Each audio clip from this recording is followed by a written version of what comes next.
हनुमंत कही सब राम कथा निज नाम, सुनत जुगल तन पुलक मन मगन सुमिरी गुण ग्राम।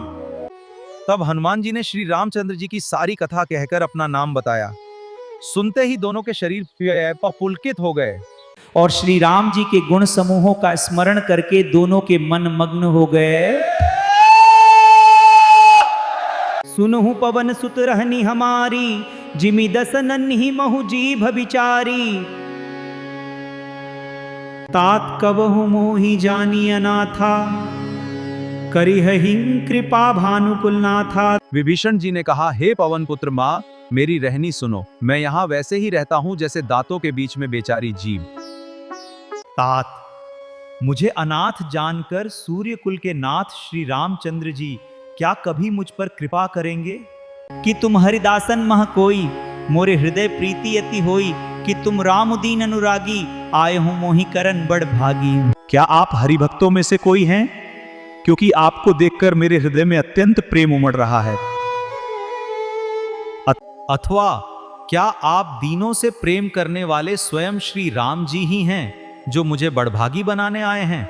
तब हनुमंत कही सब राम कथा निज नाम, सुनत जुगल तन पुलक मन मगन सुमिरी गुण ग्राम। तब हनुमान जी ने श्री रामचंद्र जी की सारी कथा कहकर अपना नाम बताया। सुनते ही दोनों के शरीर पुलकित हो गए और श्री राम जी के गुण समूहों का स्मरण करके दोनों के मन मग्न हो गए। पुनि सब कथा विभीषण कही, जही विधि जान सुता तह रही। तब हनुमंत कहा, सुनु भ्राता, देखी चहूं जानकी माता। फिर विभीषण जी ने श्री जानकी जी जिस प्रकार वहां रहती थी वो सब कथा कही। तब हनुमान जी ने कहा, हे भाई सुनो, मैं जानकी माता को देखना चाहता हूँ। बहु विधि खल सीता ही समझावा, साम दाम भय भेद देखावा। कह रावनु सुनु सुमुखी सयानी, मंदोदरी आदि सब रानी।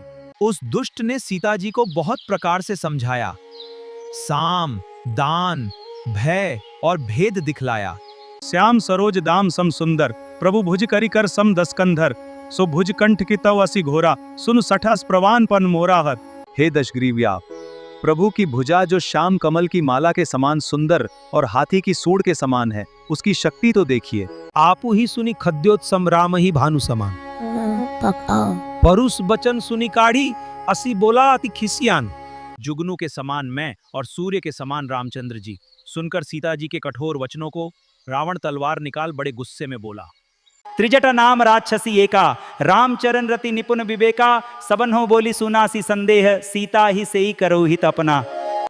उनमें एक त्रिजटा नाम की राक्षसी थी। उसकी श्री रामचंद्र जी के चरणों में प्रीति थी और वो ज्ञान में निपुण थी। उसने सबों को बुलाकर अपना स्वप्न सुनाया और कहा, सीता जी की सेवा करके अपना कल्याण कर लो।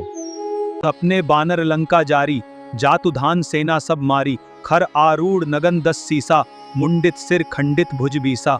मैंने स्वप्न देखा कि एक बंदर ने लंका जला दी, राक्षसों की सारी सेना मार डाली गई। रामदूत मैं मातु जानकी, सत्य शपथ करुणा निधान की। यह मुद्रिका मातु में आनी, दीन ही राम तुम कहाँ सहिदानी।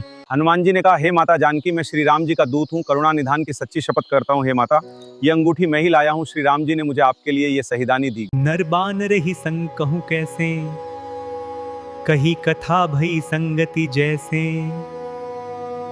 सीता जी ने पूछा, नर और वानर का संग कहो कैसे हुआ। तब हनुमान जी ने जैसे संग हुआ था वो सब कथा कही। रघुपति कर संदेशु अब सुनु जननी धरि धीर, अस कही कपि गदगद भयं एकांत बिलोचन नीर। हे माता, अब धीरज धरकर श्री रघुनाथ जी का संदेश सुनिए। ऐसा कहकर हनुमान जी प्रेम से गदगद हो गए। उनके नेत्रों में जल भर आया। कहे राम वियोग तव सीता, मो कहूँ सकल भय विपरीता। नौ तरु किसले मनहु कृशानु, काल निशा सम निशि शशि भानु। हनुमान जी बोले, श्री रामचंद्र जी ने कहा है कि हे सीते तात, तुम्हारे वियोग में मेरे लिए सभी पदार्थ प्रतिकूल हो गए हैं। वृक्षों के नए नए कोमल पत्ते मानो अग्नि के समान, रात्रि काल रात्रि के समान, चंद्रमा सूर्य के समान।